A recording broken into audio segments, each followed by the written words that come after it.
درود بر تمامی شنوندگان عزیز رادیو ایرانیان ملبورن. در خدمت سرکار خانم دکتر شینان نوری هستیم. ایشون روانشناس برجسته و زبده کشورمون هستن. همچنین دارای مدرک دکترا در رشته روانشناسی بالینی.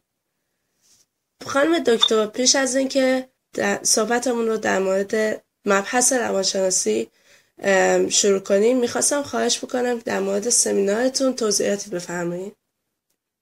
بله، خواهش میکنم. سلام میکنم خدمت شنوندگان عزیزتون و شما. امیدوارم خوب باشید. هموطنان عزیزمون در استرالیا و به احتمال زیاد در ملبورن. این سمینار برای اولین بار توسط من و دکتر پیمان رؤوفی انجام میشه در 4 آگوست و 2 موضوع انتخاب کردیم که امیدواریم مورد پسند شما باشه. البته ما موضوعی هم که انتخاب میکنیم وقتی سمینار شروع میشه نگاه میکنیم ببینیم که سن کسایی که شرکت کردن چگونه است و نیازهاشون چیه، تقاضاشون چیه و سمینار رو به اون طرف سوق میدیم. اصل موضوع 12 قدم از غم تا شادی، افسردگی و اضطراب، بله، تغییر ذهن و روان که از ساعت 2 تا 4 بعد از ظهر هستش و جلسه دومش هم 10 خطای ذهن. این خطای ذهن میتونه در رابطه با آشنایی باشه، در رابطه با ازدواج باشه، در رابطه با مادر پدر باشه و در این مورد صحبت میکنیم و ساعت 5 تا 7 بعد از ظهر یک شنبه 4 آگوست. خب خانم دکتر، میتونم خواهش بکنم راجع به 12 قدم از غم به شادی توضیح بدین؟ اصلا کلا موضوع این 12 قدم از غم به شادی چیه؟ بله، این 12 قدمی است که خودم نوشتم و زمانی که شما مسائل و سختی ها رو دارین ما میخوایم بدونیم که سختی ها نیست بخشی از زندگی و در واقع عامل رشد و پیشرفت ماست. مسئله این نیست که با نادیده گرفتن صدمه ها، رنج های ناگوار، تلخکامی های زندگی ما فقط ذهنمون رو بخوایم ببندیم، بلکه باید توجه داشته باشیم که این مسائل برای همه پیش میاد و باید توجه داشته باشیم که بدبینی و دید منفی به مسائل و سختی ها بیش از هر چیز کاری که داره به ما انجام میده یک روند پختگی برای ما به وجود میاره و قرار نگرشمون رو از مسائل و زندگی طوری دیگه بکنیم و ببینیم که چقدر تو این مسائل رشد داره برای ما. ما معمولا میگیم که وقتی صدمه‌ای تو زندگیمون پیش میاد پست تراما استرس دیسوردر داریم، یعنی آسیب‌های بعد از صدمه. حالا این مسئله پیش اومده، خیلی دردناک بوده، میتونه طلاق باشه، مرگ عزیز باشه، مهاجرت باشه، دوری از فرزند باشه، از یک امتحانی رو قبول نشدن و غیره و میاد برامون چی میشه؟ قصه و ناراحتی و افسردگی. نه، ما میخوایم بگیم پست تراما گروت، چه رشدی برای ما داشته، ما در این پروسه چه چیزی یاد گرفتیم. آیا ما دچار تزلزل و سردرگمی شدیم؟ آیا شیوه غمگین بودن و در چاله افسرده رفتن رو در پیش گرفتیم یا نه یاد گرفتیم که تمام تلاش خودمون رو به کار بگیریم، پشت کار داشته باشیم و از این چیز تلخ ناگوار یه چیز خوب و لذیذی درست کنیم که خوشمزه باشه و درسامو ازت بگیریم. اصلا فرق آدمای موفق با آدمای غیر موفق همینه. انسانهای موفق بله درد رو میبینن، مصیبت رو میبینن، یه چیزی ازش در میارن، مثل دانشگاه میشه، یه درسی یاد میگیرن، خلاقن. ولی آدمهایی که خب ناموفق هستن و مطمئنن متعهد نیستن، پشت کار ندارن و گیر میکنن تو اون چاله افسردگی، اینه که نمیدونن چطوری با این رویدادها، با این مسائل روبرو بشن. در این 12 قدم ما یاد میدیم که چگونه شما در موقعیت خودتون رو بگذارید، با اینکه در لحظاتی هست که احساس خوشبختی نمی کنید، آرامش ندارید، حالتون بده، چطوری بیاد خودتون رو بکشید بالا و چطوری با اطرافیانتون باشید که اونا اجازه ندید شما رو بکشن پایین و این مسئله دردناکی که دارین، اون غمی که دارین باش روبرو بشید و حلش بکنید. حالا وقتی سمینار تشریف آوردن در 4 آگست ما خیلی بیشتر در این مورد صحبت میکنیم عزیزم. بسیار عالی. و البته خانم دکتر من فکر میکنم که این موضوعاتی که شما فرمودین بیشتر برای جوانان بیشتر اتفاق میفته. توی زندگی خیلی از این جوانای امروزی خیلی مشهوده این مسائلی که واقعا اون ترسشون اضطرابشون باعث میشه که افت بکنن، نتونن به اون هدفی که میخوان برسند، یه اتفاق بدی براشون میفته و جلوی پیشرفتشون میگیرن. پس من واقعا پیشنهاد میکنم که برای این از این دسته جوانامون که فکر میکنن که یه جایی گیر کردن، یه جایی مشکل داشتن، حتما تشریف بیارن سمینار شما و میتونن درس بگیرن که چجوری با این مشکلاتشون مقابله بکنن. خیلی قشنگ گفتید. جوانان که 100% خیلی خوب خواهد بود سمینار، ولی چیزی که میخوام بگم این خطای ذهن، این نحوه نگرش در جوانها مسلماً خیلی احساساتی تر هستن و بیشتر هستش، ولی ما طوری این سمینار رو تهیه کردیم که به درد جوانها بخوره، نوجوانان و زن و شوهرها، مادر پدرها و حتی کسانی که سنشون هم بالاتر هستش بخوره. و این 10 خطای ذهنی که میخوایم صحبت کنیم در رابطه با اینه که تمام حالات روی روانی ما توسط این افکارمون ایجاد میشه. حالا در هر سنی هستیم که اونم به مفهوم نحوه نگرش ما به مسائل مختلف زندگیه. خب وقتی نحوه افکار من این چنین هست تأثیر میذاره رو احساساتم. احساساتم هم متناسب با اون فکریست که دارم و وقتی احساس افسردگی میکنم چی میشه؟ افکار منفی بر من تسلط پیدا میکنه.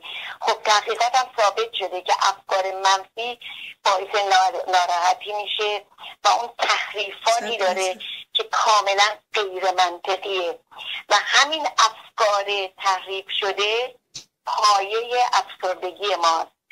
مثلا یکیش تفکر همه یا هیچ. ما اتفاقات یا سفید مطلق میبینیم یا سیاه مطلق و این ارزشیابی واقعا واقع بینانه نیست.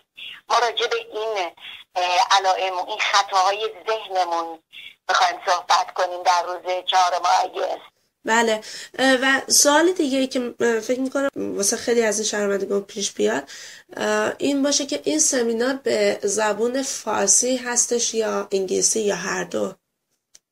بله، من الان وقتی شما این پرسش کردید دارم تصمیم میگیرم ما ببینیم که چقدر جوان میاد اونجا و بعد میپرسیم ازشون، میبینیم تعداد چقدره، همون موقع فارسی و انگلیسی انجام میدیم اگر تعداد زیاد باشه. حتی اگر 5 نفرم 10 نفرم باشن حتما و فارسی اصلا ندونن همون موقع فی‌البداهه ما براشون ترجمه میکنیم، چون این اتفاق افتاده در جلسات دیگه که داشتیم. و چه سوال خوبی کردید مهسا خانم. و همونطور که شما گفتید شرایط سنی نداره واسه خیلی از جوانامون. حتی به نظر شما کودکانم میتونن، یعنی این مطالب ممکنه برای خیلی از کودکانم مفید باشه، درسته؟ پیشنهاد من اینه که بالای 16 سال باشن. ما این بار امتحانی این برنامه رو داریم در ملبورن. اگر دیدیم که پشتیبانی زیاد بود و عزیزان زیادی خواستن شرکت کنن یا اینکه اگر تلفن‌هایی داشتیم از سیدنی و درخواست بود، بار دیگه طوری میدیم که هم برای بچه‌ها باشه، هم نوجوانان، جوانان، برای مادر پدرها، زن و شوهرها و حتی سینیور سیتیزن ها، چون من سمینارهای متفاوتی دارم من و دکتر پیمان رئوفی. بنابراین بهتری که 16 سال به بالا باشن تا یک بیشتر و راحت‌تر بتونن تحلیل کنن و درک کنن این مسائل رو. بله درسته، چون بالاخره به نظر من این موضوعات خیلی موضوعات اساسی و مهمه توی زندگی افراد. سوال دیگه که فکر میکنم واسه هم شنوندگان عزیزمونم مطرح بشه این هستش که آیا شما و آقای دکتر هر دوتون به موضوعات مشخص و هماهنگی میپردازین توی این سمینار یا موضوعات مختلفی غیر از این موضوعاتی که شما فرمودین مطرح میشه؟ بله، باز دوباره بستگی داره به کسانی که حضور پیدا میکنن در این سمینار. ما پرسش و پاسخ خواهیم داشت. پرسش و پاسخ در آخر قسمت اول که در رابطه با 12 قدم از غم تا شادی خواهد بود و در قسمت دوم که در رابطه با 10 خطای ذهن هستش. بنابراین ما قادر هستیم و حاضریم که موضوعی که پرسشایی که دارن تا اونجایی که ممکنه تا جایی که زمان داریم پاسخگوی عزیزان باشیم. برای کسانی که در رادیو 670 این برنامه‌های ما رو میشنون یا تلویزیون امید ایران و تلویزیون‌های دیگه و یا در مجله جوانان مقالات ما رو میخونن، متوجه هستن که طوری هست که ما با سنین مختلف کار کردیم و تا اونجایی که امکان داره قادر هستیم از عهده سوالاتی که دارن بر بیایم. حالا برخی از افراد در رابطه با زناشوییشون مسئله دارن، در رابطه با نوجوانانشون دارن، در رابطه با اقامتشون، مهاجرتشون، شغلشون سوال دارن. ما باز هستیم، ما اون قسمت رو باز میگذاریم که هر سوالی دارن بتونیم در خدمتشون باشیم. بله، به خصوص از زوجهای جوانی که در آستانه ازدواج هستن به نظر من خیلی میتونه مفید باشه. اگه سوالی داشته باشن میتونن مطرح بکنن و پاسخشون رو بگیرن. خب خانم دکتر، بغیر از این دو موضوع 12 قدم از غم به شادی یا در خطای ذهن، شما موضوع دیگه مطرح میکنید که به درد دوستان عزیزمون بخوره؟ پرسش بسیار خوب و کاملی هست. میخوایم در رابطه با تحلیل رفتار متقابل صحبت کنیم. یکی از روش‌های توصیف شخصیت و این روش با تقسیم کردن شخصیت به 3 بخش کودک، والد و بالغ هستش که از این 3 طریق ما ارتباط داریم با عزیزان. و این روش با توضیح مراحل دوره کودکی به ما میآموزه که هر یک از این 3 بخش کودک، والد و بالغ چگونه‌اند و محتویات اون بخش از شخصیت ما چیست و چجوریه که ما چگونه میتونیم در زندگی امروز خودمون و دیگران اثر بگذاریم، چگونه میتونیم رفتارهای آینده خودمون رو پیش بینی کنیم، چگونه میتونیم رفتارهای آینده دیگران رو پیش بینی کنیم و چگونه میتونیم با عزیزانمون، با کودکانمون، با اطرافیانمون، با رئیس و کارمند و غیره، با همسری که میخوایم انتخاب کنیم، با داشتن این 3 بخش شخصیتمون کنار بیان. کسایی که اونجا میان آخر این 2 سمینار متوجه میشن که چه نوع شخصیتی دارن، چقدر کودکشون تو زندگی بازی میکنه براشون، زندگی در واقع یک بازیه، و چقدر والدشون تو زندگی بازی میکنه و چقدر قسمت بالغشون.